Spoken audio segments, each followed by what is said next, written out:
kami dari kelompok 3 akan menjelaskan dan memperhatikan tentang atletik lari. Saya Bagus Wicaksana, nomor absen 8. Saya Nabila Putri, nomor absen 27. Saya Reina Widiawati, nomor absen 30. Saya Rosalia Asrita Wijaya, nomor absen 32. Saya Widya Rantika, absen 34. Saya akan menjelaskan tentang olahraga lari. Lari adalah keadaan di mana kaki berpindah tempat ke depan dengan kecepatan maksimum dan lebih cepat dari berjalan. Pada saat berlari, ada saat di mana badan dapat melayang di udara dan kaki tidak menapak ke atas tanah.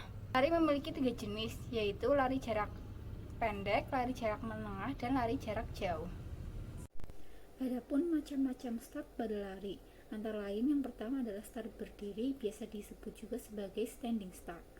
Posisi start berdiri biasanya dilakukan oleh pelari jarak jauh dan menengah dengan panjang lintasan mulai dari 800 meter, 1500 meter, 5000 meter, dan 10.000 meter. Yang kedua yaitu start melayang, biasanya digunakan dalam lari estafet atau lari bersambung yang terdiri dari 4 orang. Setiap orang tersebut akan menempuh jarak 100 meter sehingga lintasan yang ditempuh bisa mencapai 400 meter. Dan yang terakhir adalah start jongkok, bisa disebut juga sebagai crouching start. Posisi start jongkok biasanya dilakukan oleh pelari jarak pendek dengan panjang lintasan mulai dari 100 meter, 200 meter, hingga 400 meter. Yang pertama adalah lari jarak pendek. Lari jarak pendek merupakan lari yang menempuh jarak antara 50 meter sampai dengan jarak 400 meter. Oleh karena itu, faktor utama yang menentukan lari jarak pendek adalah kecepatan. Kecepatan dalam lari jarak pendek adalah hasil kontraksi yang kuat dan cepat dari otot-otot yang diubah menjadi gerakan yang sangat dibutuhkan bagi pelari untuk mendapatkan kecepatan yang tinggi. Lari jarak pendek biasanya disebut dengan sprint.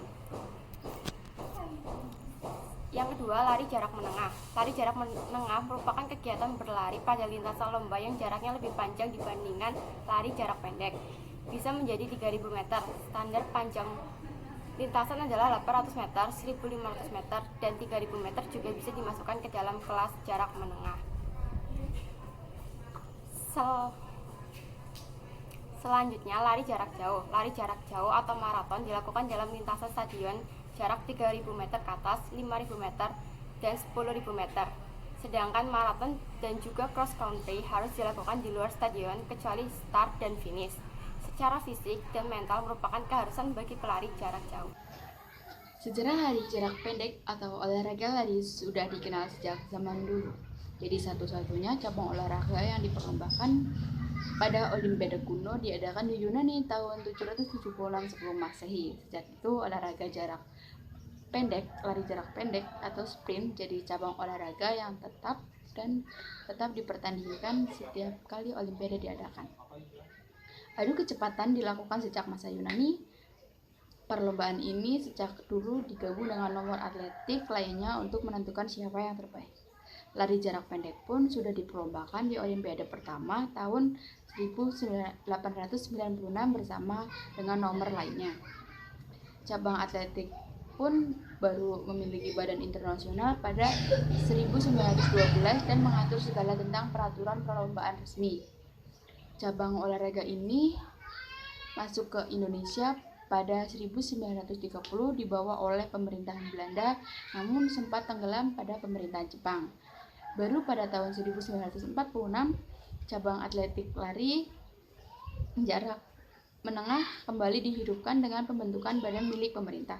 Lari jarak menengah pun selalu jadi langganan di pagelaran Pekan Olahraga Nasional atau PON, SEA Games atau Asia Games. Indonesia juga cukup disegani dalam cabang olahraga lari di kawasan Asia Tenggara. Lari jarak jauh berawal dari seorang prajurit perang Yunan pada abad ke-5 sebelum Masehi,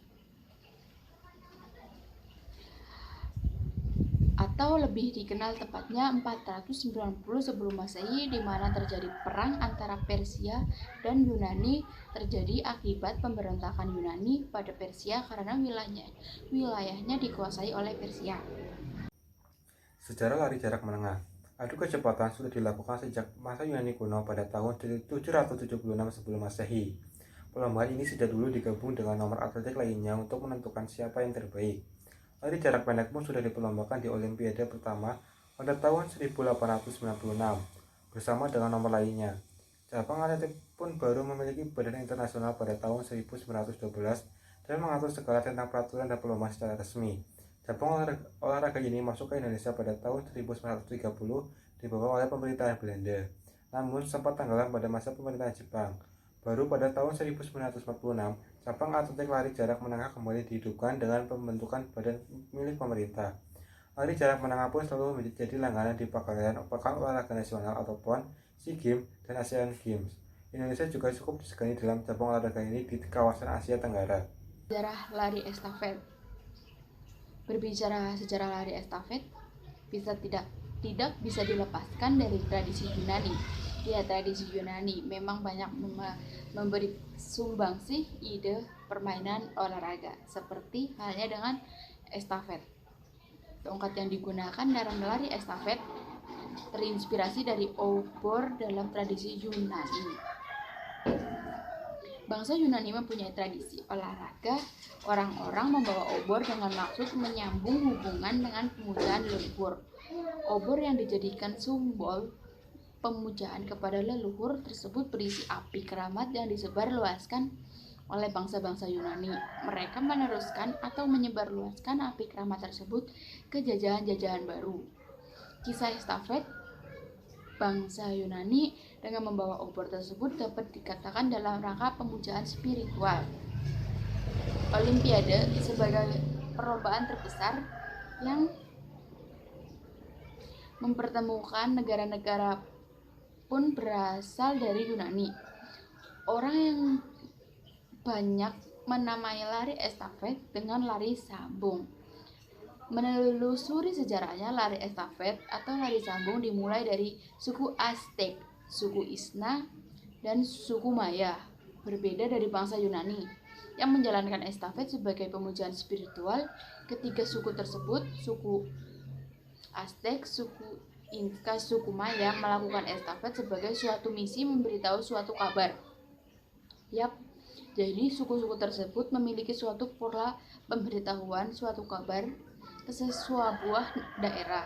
Jadi yang daerah jauh secara sambung menyambung atau secara estafet. Pola tersebutlah yang dianggap telah menginspirasi keberadaan cabang lari estafet dengan bentuk seperti itu. Sejarah lari estafet di Indonesia. Di Indonesia, bagaimana dengan Indonesia sendiri? Indonesia mengenal atletik, pertanyaannya, sejak kapan atletik Indonesia dikenal di Indonesia? Nah, pasti tahu bahwa sejarah olahraga di Indonesia tidak lepas dari penjajahan. Pada mulanya bangsa penjajahan memainkan permainan olahraga hanya di lingkungan sekolah atau sekolah sendirinya. Olahraga atletik pun demikian, hanya dimainkan orang-orang tertentu, yaitu bangsa penjajah. Namun seiring perkembangan zaman, di mana Indonesia telah memproklamasikan kemerdekaan, perkembangan atletik semakin pesat. Dan pada tahun 1950, barulah Indonesia dibentuk wadah organisasi mengatur olahraga atletik. Wadah organisasi tersebut diberi nama Persatuan Atletik Seluruh Indonesia atau PASI. Sejarah lari maraton. Lari maraton merupakan salah satu cabang olahraga yang memiliki jarak tempuh kurang lebih 42,195 km. Olahraga atletik ini ternyata bermula dari sejarah bangsa Yunani. Di tahun 490 sebelum Masehi, terjadi sebuah pertempuran maraton oleh tentara Yunani melawan pasukan Persia di Teluk Maraton. Pertempuran itu dimenangkan oleh Yunani, dan di dalam peristiwa itu ada seorang pembawa pesan bernama Peidipides. Peidipides konon berlari tanpa henti dari Teluk Maraton menuju Athena untuk mengabarkan kemenangan Yunani atas pertempuran itu. Namun setelah penyampaian kabar kemenangan itu, ia pun meninggal karena kelelahan. Untuk memperingati jasa penyampaian pesan tersebut, lalu mereka pun membuat sebuah perlombaan lari bersama maraton. Sejarah lari gawang. Lari gawang adalah lari dengan cepat pada jarak tertentu telah ditentukan dengan melewati rintangan berupa gawang dalam ketinggian sudah ditentukan dengan cara melompatinya.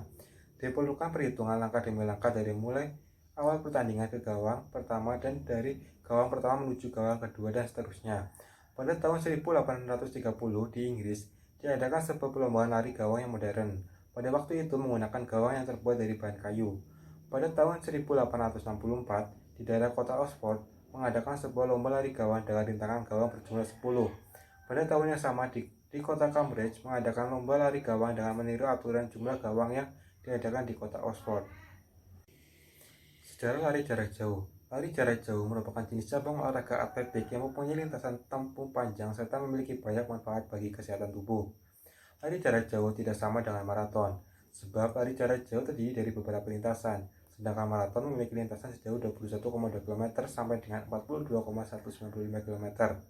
Olahraga ini mengharuskan peserta mengerahkan seluruh energi dan kecepatan sejak awal pertandingan hingga pertandingan berakhir.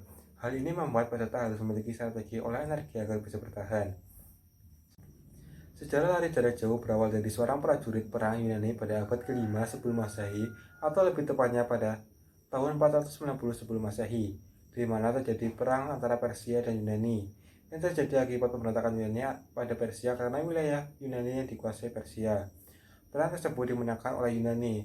Lalu salah satu prajurit Yunani diutus kembali untuk membawa kabar tentang kemenangan tersebut.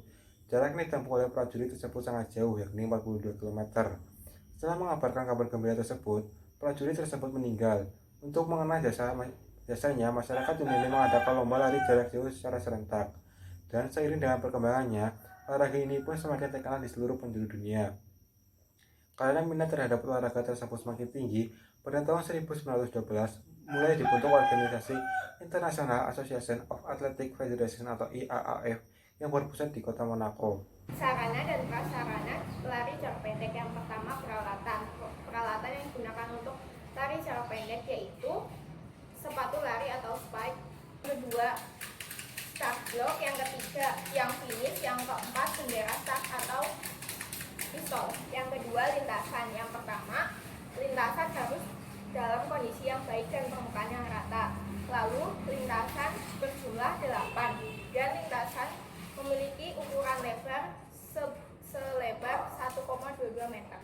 Diskualifikasi atau tidak sah. Yang pertama, melakukan kesalahan lebih dari 3 kali. Yang kedua, mengganggu peserta lain. Yang ketiga, melewati jalur lintasan. Yang keempat, memakai obat terangsang. Yang kelima, memasuki lintasan peserta lain. Yang keenam, perlombaan lari dilakukan dengan 4 tahapan. Yang pertama, babak pertama. Yang kedua, babak kedua. Yang ketiga, babak semifinal. Dan yang keempat, babak final. Yang kelima, babak pertama akan dimulai ketika jumlah pesertanya banyak. Setiap pemenang 1 dan 2 memiliki kewenangan untuk melanjutkan ke babak selanjutnya. Yang pertama, garis start atau garis finish dituntun dengan sebuah garis 5 cm siku dengan batas tepi lintasan. Yang kedua, aba-aba yang dipergunakan sama dengan aba-aba pada perlombaan lain seperti siap, iya, dan bunyi pistol. Yang ketiga, semua peserta lomba lari ketika aba-aba telah dibunyikan. Yang keempat, setiap peserta yang melakukan kesalahan akan diperingatkan maksimal 3 kesalahan. Berikut manfaat olahraga lari bagi tubuh. Yang pertama, menyehatkan jantung. Yang kedua, otot kaki semakin kuat. Yang ketiga, menjaga badan. Yang keempat, mengecilkan betis dengan lari maraton atau jarak jauh. Yang kelima, menurunkan berat badan. Yang keenam, meningkatkan kualitas kinerja otak. Yang ketujuh, terhindar dari penyakit kardiovaskular. Yang kedelapan, meningkatkan fungsi pada organ dalam tubuh. Yang kesembilan, mengurangi depresi dengan berlari. Yang ke-10, memperbaiki Teknik dasar lari jarak pendek agar pertama, langkah kaki yang lebar dengan tolakan menggunakan ujung kaki. Kedua, posisi tubuh condong ke depan dengan lengan tangan kanan ke arah dagu dan siku dengan ditekuk. Teknik dasar lari jarak menengah adalah start. Start lari jarak menengah adalah menggunakan start berdiri. Caranya adalah pelari berdiri di belakang garis start, salah satu kaki di depan dan kaki yang satunya di belakang dengan sedikit ditekuk. Badan sedikit condong ke depan dan kedua lengan dalam posisi yang wajar. Teknik awalan untuk lari jarak jauh sama dengan lari jarak menengah dengan nomor lari 1.500 meter, yaitu teknik awalan berdiri atau standing start. Cara melakukan teknik awalan start berdiri yaitu yang pertama, posisi awal kedua kaki dalam keadaan terbuka selebar bahu. Lalu geser salah satu kaki ke belakang sekitar 2-4 kepal dan buat posisi kaki senyaman mungkin. Kemudian, posisikan tubuh kamu lebih rendah dengan cara menekuk kaki bagian depan dan badan ada dalam posisi sedikit condong ke arah depan. Setelah itu, kepalkan kedua tangan dengan posisi serelaks mungkin. Coba angkat sedikit kepala ke arah depan dan konsentrasi penuh terhadap instruksi aba-aba lari selanjutnya.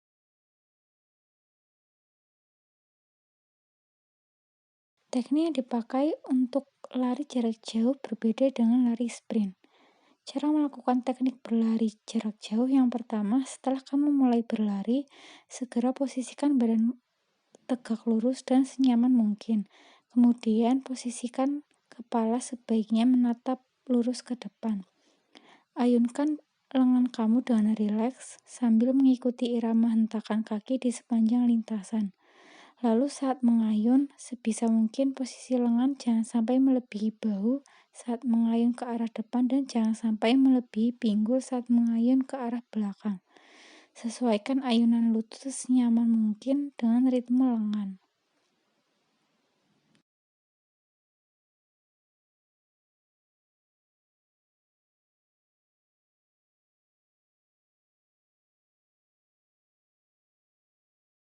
Sekian dari kelompok 3. Apabila ada kesalahan, kami mohon maaf. Wassalamualaikum warahmatullahi wabarakatuh.